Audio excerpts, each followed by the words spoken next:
All right, guys, my Subaru did the Subaru thing. We are dealing with a blown head gasket here. So this car does have ARP 625 plus head studs and a Grimspeed head gasket. So it did have the things, that we generally do to these cars to prevent this from happening.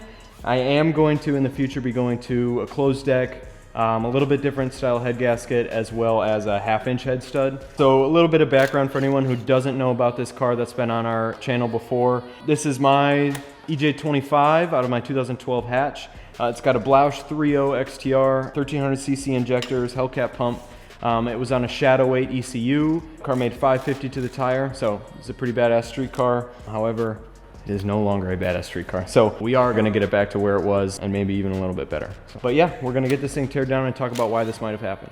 Like I said, this car does have some 625 plus head studs and a pretty decent head gasket in it. Over the past couple months, I have dealt with a couple different issues with this setup. First off being, I did have a Grimspeed catted downpipe. Now, when I went to the M-Tron Shadow 8 standalone ECU, while we were tuning things like launch control, as well as a pretty aggressive shift cut, I believe that paper cat that's inside of those Grimspeed downpipes got too hot and ended up melting, and it caused a major blockage in the exhaust system. So for a while, this car could only make, I think it was like 8 pounds of boost at full tilt. It's doing all sorts of weird things, which created a ton of back pressure in the system.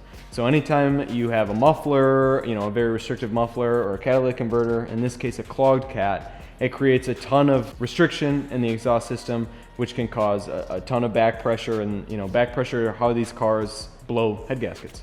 So that's one reason. Another reason I think this might have happened is I have a Blausch 3.0 XTR. So it's a pretty decent sized turbo. The car did make 550 wheel.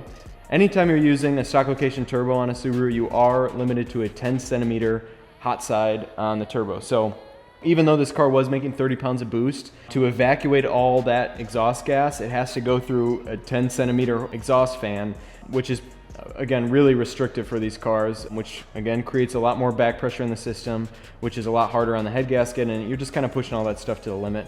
So that's the second reason. And the third reason I think this might have happened is because this car was tuned with a pretty aggressive shift cut. So between shifts, flat foot shifting, this car had a pretty wild shift cut. So that anytime you're introducing, explosions into the exhaust system and into the, back of the turbo and everything, again, your back pressure, your cylinder pressure is going through the roof, which is really testing the limits of these head gaskets.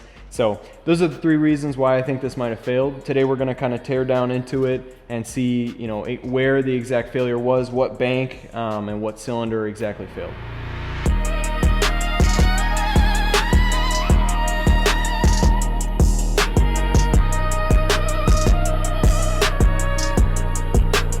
So I'm also stripping the block completely down because I'm actually going to send this block off to out front, have them close deck it and drill for 1/2-inch head studs. With it being just a head gasket failure, theoretically we could just machine the heads, scrape the block, put it back together how it was, but I want to kind of make this thing bulletproof for the future, so I'm not doing this again. So I'm gonna go send it off, get it closed deck, get it drilled for 1/2-inch head studs. So hopefully I'm not doing this for a long time.